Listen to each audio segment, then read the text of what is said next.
Welcome once again to Andrew White. Going in the deep end, Andrew. We'll start with Hamas.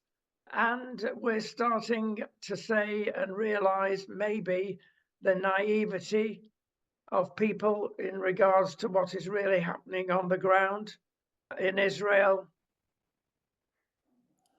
Well, the fact is that Hamas are still slaughtering their own people. And that's one of the really difficult and crucial things about all of this. And I have got my people, my friends, people know I'm a supporter of Israel, but the fact is I'm just as committed to the people of Gaza. I used to go and spend weeks in Gaza. It was a place of good company, good people, and even good food.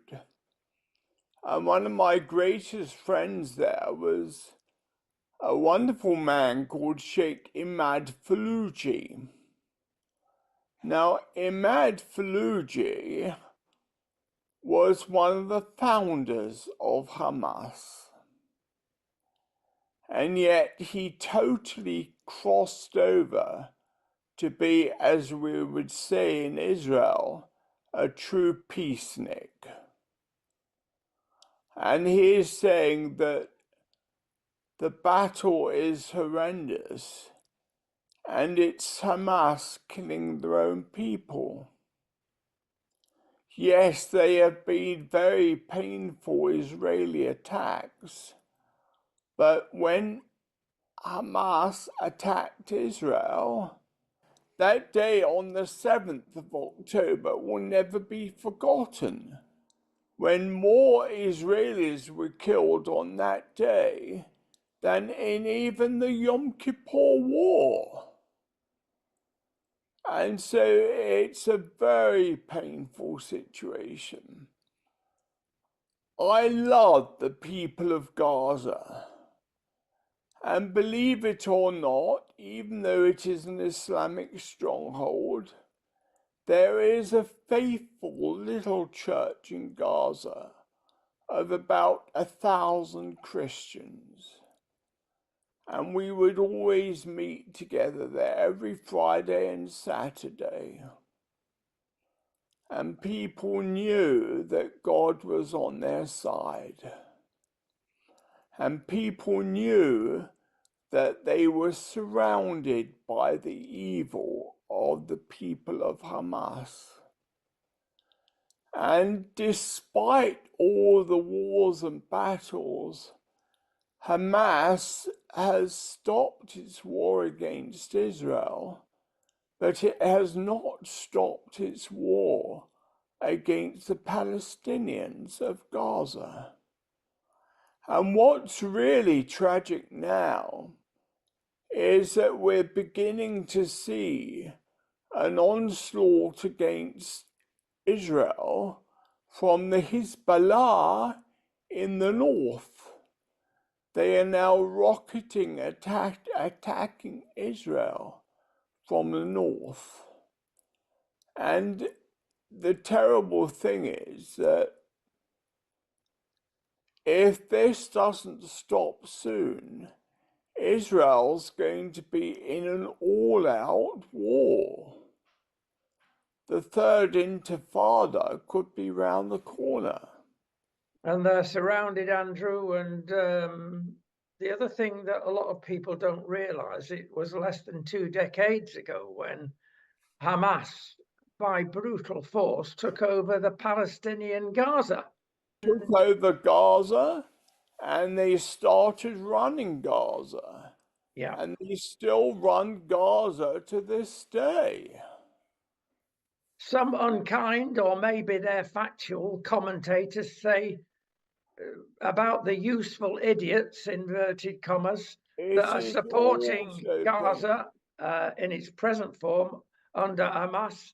It's dreadful. The terrible thing is that there are so many people in the West, including in their marches in England, who understand nothing about what's really going on and say they're working for peace and stability. Well, when governments, and what excuse have they got?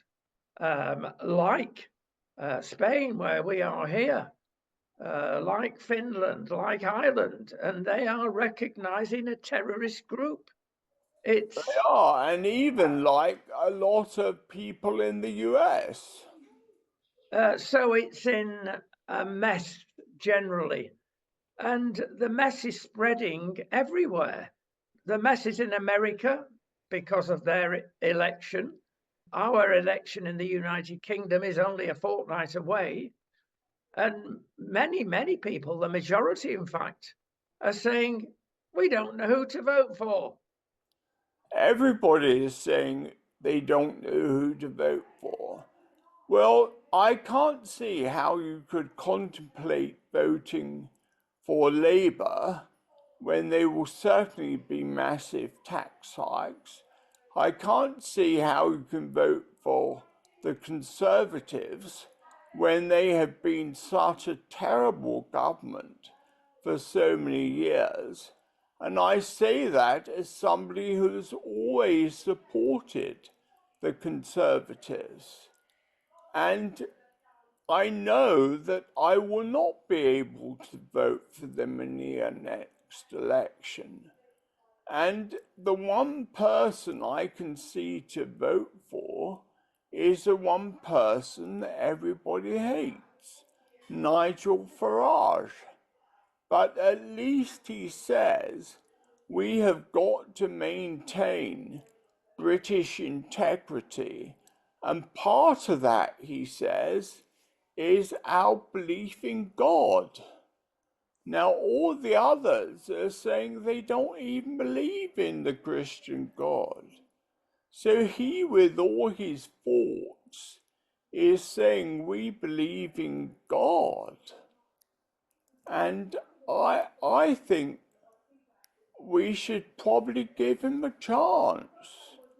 It's not an ideal situation, but there's nobody else. I wish there was somebody else. But no. Well, you could be talking about Donald Trump. They're both Marmite people. You either hate them or love them. Now, Marmite, or Bovril if you're in Australia, is the truth. You've got to really take risks. These elections are the future of our people, and we've got to take bold risks. And we won't like what we see beforehand, but I think it could be a major advantage in a very short time if they were to be elected. But the fact is, looking at all the opinion polls, it doesn't look as if we're going to get a proper government anyway.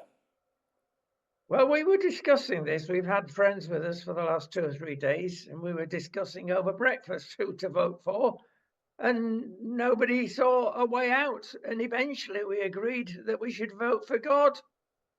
Now, think of the nuances there. Well, Put a the pin. only one who even stands for God is the one that nobody wants.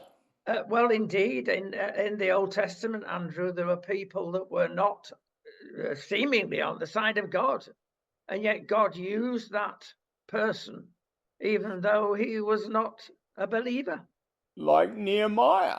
But we need wisdom, don't we, and discernment in all this. We need wisdom every day, discernment every half an hour. And I just long for the election to come, but I really feared the results. The thing is that for people like you and me, we believe, know, and trust in the everlasting God.